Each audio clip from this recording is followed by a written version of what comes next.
Episode 5. Yes, episode 5. So what are we talking about today? Sales pages. Sales pages. So sales pages are a subset of websites. I think we have different kinds of websites, from the boring corporate websites. You have your e-commerce website, and then you have your product sales page, which I think typically all ads will land to, right? Yeah. So tell me more. What's the sales page in your opinion?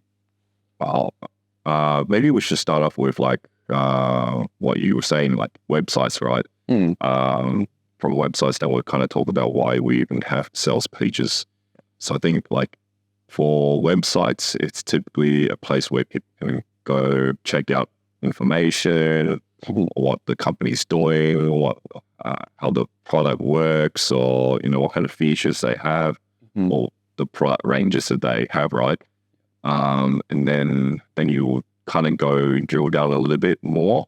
You have your landing pages where people kind of go to specifically find more information about something that they're trying to look for. It could be the actual product page or the service itself and all the details about it. So that's the landing pages. And then you have the sales page where it's similar to like a landing page, but the objective of that is more to kind of make you buy something on the spot or make you take action on the spot. Yeah. Absolutely.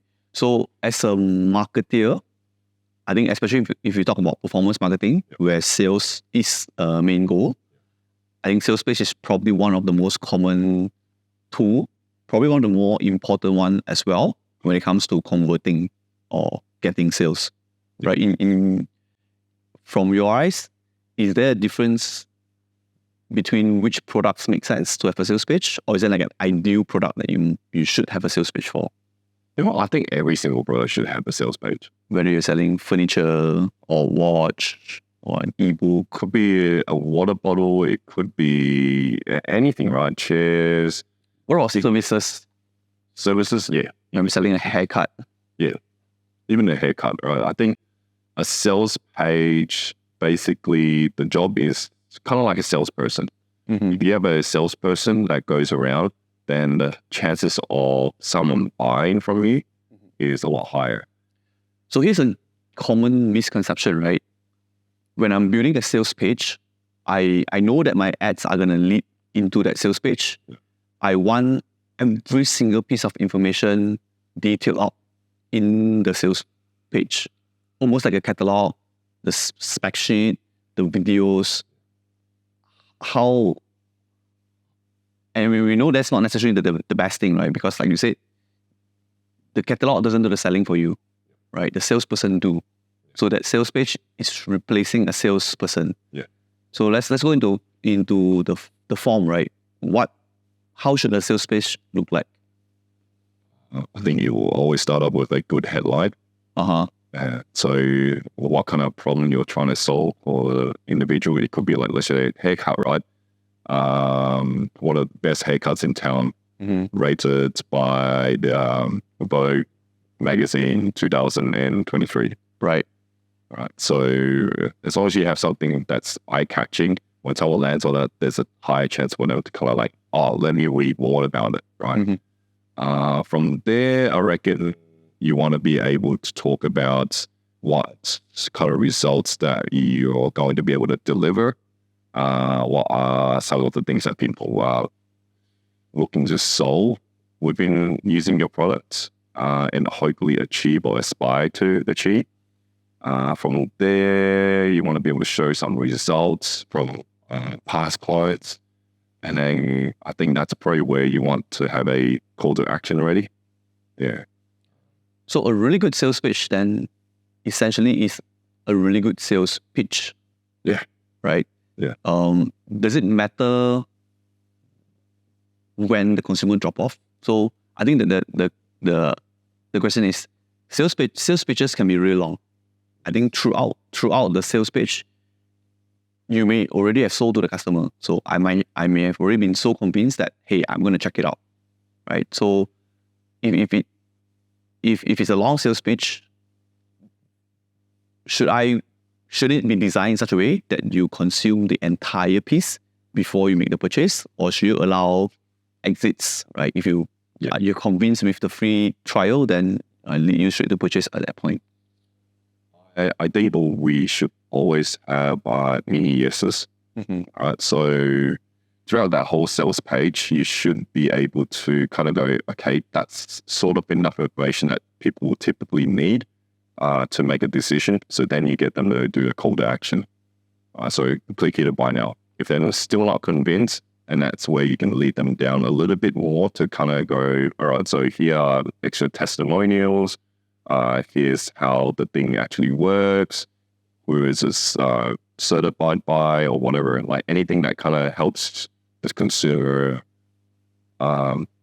overcome their objections in their head, right? So one of the biggest challenge with sales pages, I think, is that it's serving multiple market. Especially if you're serving a generic product. So let's say water bottle, right? You could be selling to a mom, could be selling to a student, could be selling to a working adult. There's so many different demographics, right? How do you then make sure that your sales page, unlike your salesperson who can change his script depending on who he meet, your sales page is static, right? How do you make sure that the sales page speaks to all of them? That's a good one. I think you first need to know your customers. So that's why I stay anyway. You first need to know the customers.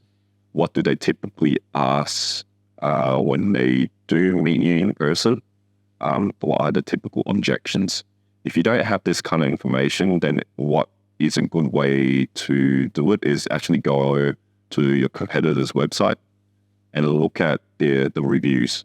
If you go to places like Amazon, eBay, or Lazada, Shopee, wherever, right, there's always going to be people leaving reviews saying like, oh, what is not good about this product and whatnot.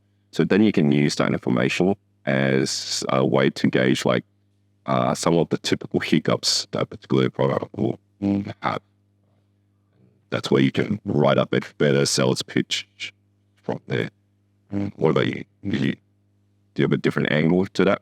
I think very, very similar, right? I think maybe the first thing that I would challenge myself is, should you really be selling to so many different demographics, right? I think if you're going for, even if you have a range of products, right? Let's say you're selling water bottles and you have your range from the big tumbler for your 9 to 5, your gym bottle, and maybe a travel size bottle, then in my opinion, you probably should have different sales pages for each of them.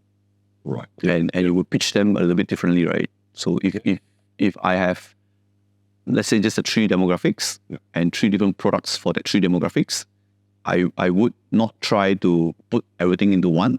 I'll probably separate it into 3 different sales pages. So just like how we separate our ads into different creative, I will build more sales pages. So it seems like a waste because you're building multiple sites. But just like how a salesperson have a different sales pitch to a different demo, I feel like a sales pitch should be able to do that too. So that's how I would tackle it. Yeah. Okay. Yeah, that makes sense. Because you want them to be able to look at only one product at a time. And the benefits or the features and whatnot is tailored to that person. Exactly. And to make it even more extreme, if I'm selling the same product to 2 different demographics, even then I'll be making 2 different sales pitches for it. Right? I think the classic one would be same bottle in pink and the same bottle in grey, right? And if I know that this is supposed to be targeting the teenage girls, it's supposed to be targeting the girls, my entire sales pitch will be written based on that one color, based on that demo, and I'm driving all my female targeting to that pitch. Yeah. What do you reckon is your top 3 most important things that you should have on a sales page? Let's run through the things that you could have. I think you've already alluded to a few. Based on clients and requirements, I want WhatsApp button. I want my telephone number to be there. I want Facebook chat to be there as well. I want whatever. Your hotline number at the bottom. The website, the website written, the website URL written out for a website that you're already on. Yeah, a share button that floats around. Yep. A buy now button that also floats around. That's prominent. Testimonials. Videos. Pictures. The gallery of pictures for the product. Yep. The Instagram feed from your Instagram account. Yeah. So sounds like you're already mocking some of them, right? So I think it's very easy to think about it from a third party perspective, because then you can see how ridiculous it is, right? To have 3 conversion methods just because there's a 10% chance that someone might want to call a hotline to speak to a real person, right? So I think that the top 3 that must definitely be there would be product introduction, and it can come from any form. So if your product is better introduced as a picture, then it should. If your product is better explained in a video, then that's the one. If it's perfectly explained through words, then that's your intro. So having a product introduction should be key, as succinctly as possible. So that's the first element. The second element will be proof points. I think unless you're operating in a world that only you have that product, I think that we need to address why yours. So I need a water bottle. I know that you're selling a water bottle now after reading your introduction. Why your water bottle? So I think that proof point is going to be important. Yeah. And that can include very simple things like testimonials. Like 300 people have bought it, and 200 5-star reviews, and bestseller on Amazon, our bestseller. And I think the proof point to do 2 things, right? One, to convince people that this is the right product, and also to tell people that this is not a wrong product. I think sometimes there's the fear that I'm going to be the dumb one buying into a scam, especially if it's online, right? Like this is actually just a low quality watch, overly marketed, right? And you don't want to be that person who end up buying that. Sure. So I think being able to show proof points that this is it, right? Yeah. And then the last would be why now? I think the conversion or the urgency to convert would be important. So like either it's a free trial, either it's a low barrier entry, buy now, pay later, deferred payment, free shipping, a timer that takes, how in Foodpanda you have like a timer that takes down for a promo, just to get you to convert fast. I think having those little things would be good. So in summary, product introduction, Good point. Proof points, and also urgency to convert. Yeah. Okay. What about you? What's your top? Those are actually pretty good. I was about to say something very, very similar. I think I'll start off with the last one, the conversion. Yeah, the conversion. So it's something that makes them do something there and then. So it ties in very much to your urgency to do something. That's one of them. I think a good headline is always very important, because if your headline is decent enough, it tells the story exactly of what they're getting and what they basically what they should be expecting from the rest of the page. The benefits of what they'll be getting, and what the product is, and how will they work to help them. Right. I think those are the 3 things that you should have in your headline. So that's very interesting, right? So pulling the conversation out a little bit, seems like we are talking a lot about product, the specificity of the product, how it works, why it works, right? We haven't really touched about brand. So if I take a step back, how much does brand play a role in that? Maybe my views, I'll say 0. Right. I'll say 0. Only because as long as the product solves the issue of that consumer, then it doesn't really matter what the brand is. So my philosophy when it comes to marketing has always been that it should always solve the problem, not so much about and the only time branding comes in is if branding or the aspiration that the brand comes with solves the problem. Or like, let's just say a t-shirt. T-shirt is very commoditized, but the branding itself solves the problem for people aspiring to be like athletes or whatnot. Right. Or want to look like they're part of that circle. Correct. So that's the only time I'll say branding makes sense. Right. If it's not because of that, branding is something that comes along with just decent marketing. I absolutely agree. I think especially in this context where we are talking about product pages and sales pages for particular products, I would see brand as one of the elements. I know we always talk about brand being the bigger umbrella, and then your products and your activation being all the things that you do to either push a product or to build a brand, right? In this case, I absolutely agree with you. I think brand is only an element. Meaning, if you have a big brand and it helps push that message across, it's a strength. Yes, correct. But what it does also mean is that even if you are in an unbranded cup of glass, you can still sell as long as you build the right story. And that's the beauty of sales pages, right? You don't have to be known. You just have to address the concern. If people's concern is trust, then maybe brand solve that trust. So you got to build a brand to solve the trust issue. I don't always like no new brands will ever get established anymore. If we're talking about like stand-up brands being the only thing that you can do, and that's what you need to have, then we'll never have new brands coming up. Right, and arguably 80% of the products in Amazon are unbranded, right? Correct. And they still sell. Yeah. So I have headline and conversions as my two, and then I think the last one is going to be similar to yours, just testimonials. Something to let them know that other people have used. Social proof that they work. Proof, that's the word. And social proof.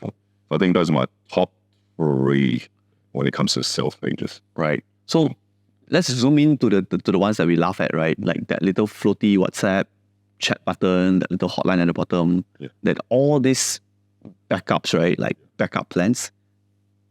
Then are they distractions, or do they truly capture the potential dropouts? Is it providing convenience options, or are they just distractions? You know, like I've never personally tested, like done a proper split test with massive amount of traffic on it, right? But I will say that some of them do work, like the little distractions. People will click on it. It's maybe not a lot of clicks on it, but at least some of it I clicked. So here comes my hypothesis is that maybe it does contribute to it, but it's not a significant amount of it. And if you do something that is a little bit more focused, so meaning that you only have the chat button or like the sign up button, and that's all you can do, then maybe it might work better compared to like them thinking like, oh, I have all these different options that I can use. Which one should I pick? Yeah, I think my perspective, similar thought, but different perspective. I think my perspective is that a sales page typically is already cluttered. There's so much that you need to achieve in that short split of a minute to convince someone to buy your product, right? Having so many different things happening at the same time isn't really going to help build a case. So rather than having the little hotline number, the little about us, our founder, and if those really doesn't contribute to the story, it's better to not have it. Then we are purely investing into the focus of the focus or the purpose of the sales pitch, which is to deliver the sales pitch, right? I can totally imagine, back to the whole salesperson example, the salesperson, after having gotten your phone number and then telling you, here's my email, here's my address, here's my office, you can call my boss, isn't really, like, those options are great, but it doesn't really help the conversation. In fact, it's making the conversation more confusing.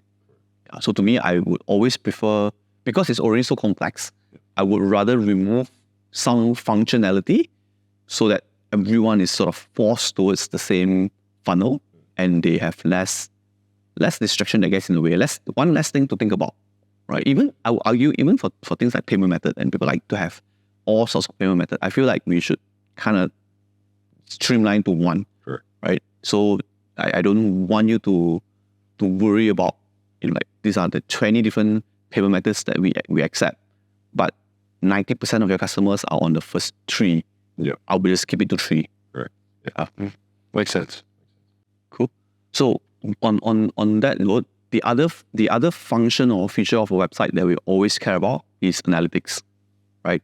Having a particular sales pitch and not having a feedback loop to know whether it's working or not is obviously a waste of time, right? Yeah. So how important then is analytics in this whole thing, and how frequently should you change your sales pitch? Super important.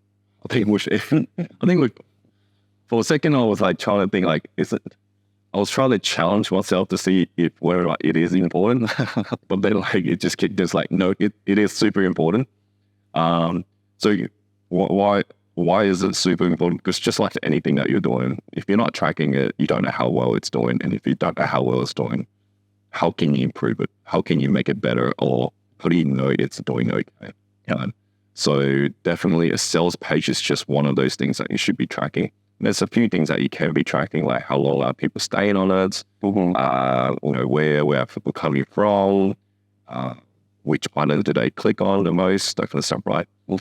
Now, in terms of how often you should improve it, I say maybe once a week, depending on the traffic size, right? And then if there's enough traffic coming in for you to make a statistical, difference in what you're trying to change.